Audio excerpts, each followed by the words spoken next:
video. This is the final day for Sky on his board and training. And in this video I want to talk a little bit about tools, about certain tools that align certain ways, but what is the best tool to use when it comes to changing the core of the relationship. Okay, now here you're going to see, right now I'm using a little different tool. I'm using what's called a choke chain, okay? And what I define is a pressure collar, okay? I just, it doesn't, and here's the thing to understand, it doesn't matter what you call the tool, it's about how it's used.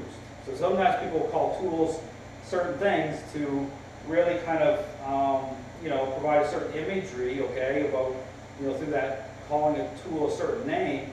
But again, the point is it's about how the tool is used that defines it, okay, through how it comes online to create change. Now, I'm going to switch back over to the flat collar. Now here, the go-to tool in the system is just a flat, straight collar. And the reason for that, okay, is because of how change is promoted, okay, how it packages up, how it frames up with how change is promoted in and through the person themselves, okay. So therefore, when you use a flat collar, it really does force the person, okay, to invest properly. Okay, they're not leaning on a tool a certain way, because the problem with that is if the tool is the focal point, okay, so for example, you'll see certain collars like the prong collars that have spiky ends that kind of come in on the dog. You'll see those. The problem with why I stay away from certain tools like that isn't because I look at the tool and say, I just don't like the tool because of how I feel about it, okay? It's not about how I feel just based on how it looks. It's about, what it represents with how it creates change. And the problem with certain tools is that the tool is what's really the dog's responding to rather than relationship change to the person themselves, okay? So just understand, it's all about relationship. It's about understanding once you're dealing with behavior issues and problems, it's because the relationship has already gone sideways, okay? The motives of the dog have gone sideways. The dog is experiencing control issues already, currently ongoing. And so therefore, the focus needs this, the light, the spotlight needs to shine on the person, but differently. Okay, just like parenting, okay? It has to take a different kind of approach, a different way of thinking. And saying that, therefore, the tools themselves, you want to make sure the tools are going to align themselves properly with how influence comes online, okay? So therefore, this system is about defining even influence itself, how it creates change, the type of influence. So now you make the distinction between relational influence and corrective influence. Corrections means that it's more reactive. You're waiting for the dog's mind to hit a certain tipping point level. Here in this system, okay, just as the mind separates, okay, as the dog begins to invest, knowing that there's control issues, okay, the motives are sideways, the influence is coming online at that point. So you're well ahead of the curve of the mind of the dog. Therefore, the tool that you go to is a flat collar because it's like nudging. Okay, you're nudging, you're not waiting and then cranking on the dog, because that's what the tool that's on Sky here now. You see the choke chain, what's called a choke chain, I call it pressure collar. Because of how the system works, okay, how the methodology works, the tool is used differently. Okay, it's not crank and yank. And I'll talk about the tool as the choke chain being a kind of go-between tool. A go-between, say, using a pinch collar, which again, a pinch collar is where you see the collar has the spiky ends that come in on the dog's neck and come together.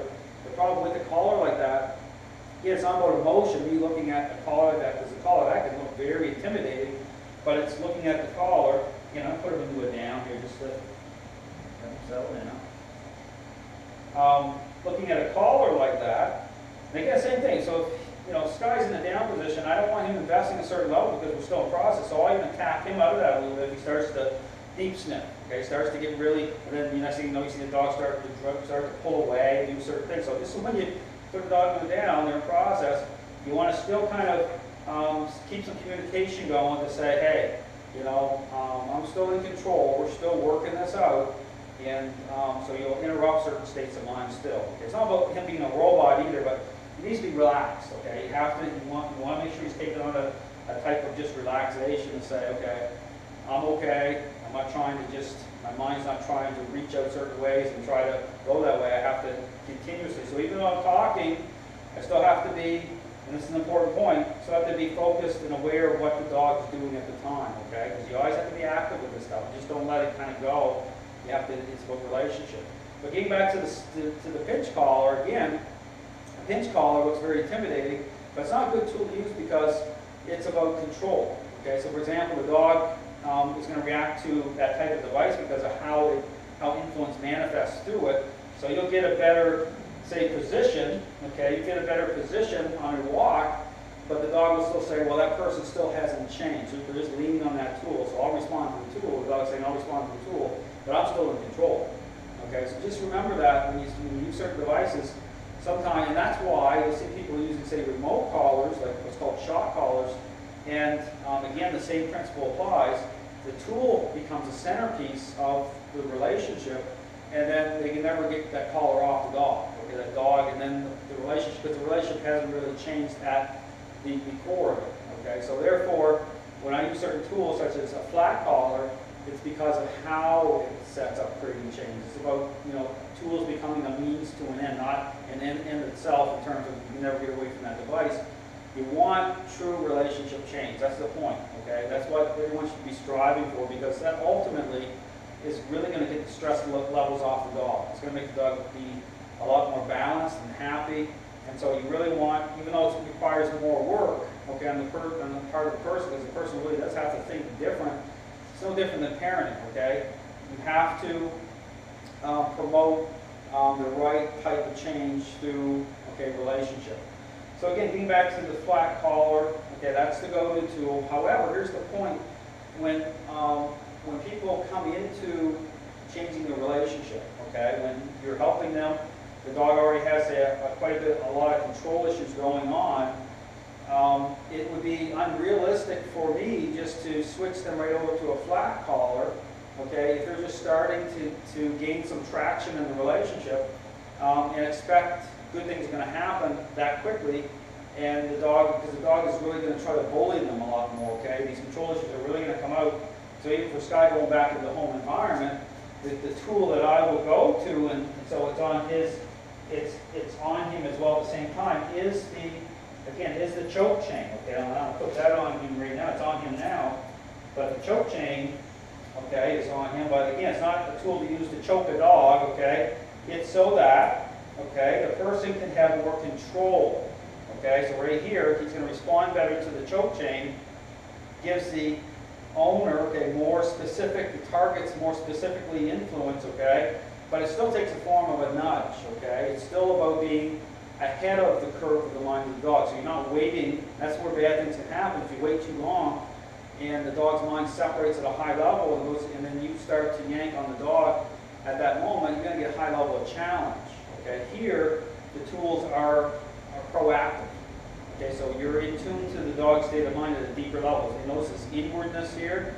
Okay, that's what you're striving for, okay? You're just nudging, working the dog's mind. So here, when Sky goes back, he's going to have the choke chain on him too, so that the owners, okay, can use that a little more often during the initial first few days, so they can begin to gain control, and so things can line up. They have good control, they build some confidence. Then they can switch over to the flat collar more often. They can make that transition. So again, really important to understand is when you're looking at tools, ask yourself the question, what's the best tool to use to create change? It's the flat collar. But what's the go-to tool, the kind of in-between, not go-to, but what's the kind of in-between tool to help give the owner a little bit more control if they need that during the initial part of the process? Because they may have leaned on, say, a pinch collar, and you don't want to keep them using that pinch collar. You want to get them onto the flat collar eventually. But what's the better tool? It's the choke chain, what's called the choke chain, or I call it the pressure collar. It doesn't matter what you call the tool, it's about what it's doing. And therefore, they can still, assert some influence and still create little moments, but it's going to give them a better option, a better control than just moving right onto the flat collar where the dog may feel like, man, I can really bully them hard, because the dog picks up on the fact that, they're not Dale, okay? They're not able to really bring these methods together at that level yet. And so by then switching them over to, again, the choke chain, it allows them to get that control, okay? And it will line it up, and then they'll be able to switch over, okay, to the flat collar very easily. But here, as I do it, I'm going to walk around a little bit just so you can kind of see how the choke chain is used. But basically, as I'm moving here, right, I'm just barely nudging, just a little nudging. back into the sit, down. Again, into the down. I'm pushing anyway here a little bit. Sit, just to follow up.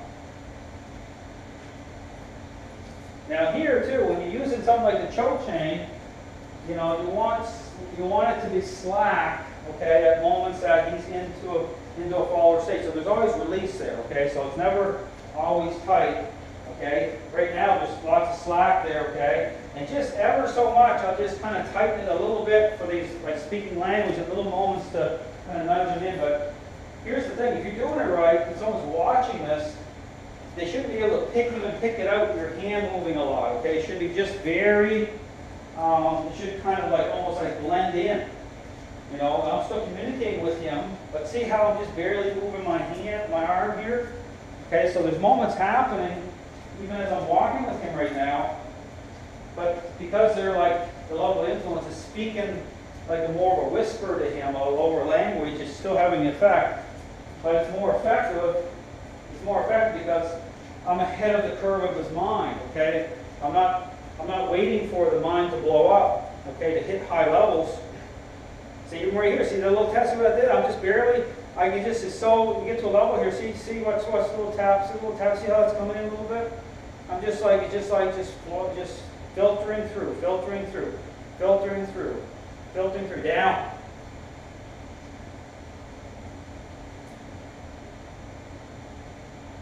See, a little bit of pressure, just the tiniest bit, move forward again. Now the pressure collar is up near the top part of his neck area, all right? So you want to make sure you keep it up higher. It might slide down on you as you're doing this a little bit. If it starts to drop down a little bit, just check it, recheck it, feel, make sure it's up a little higher. But when you're checking it, don't rub all over the dog because the dog has control issues. You start to rub your hand a certain way, that's going to incite him a little bit. That's going to think he's going to get control back because of the way you're touching the dog.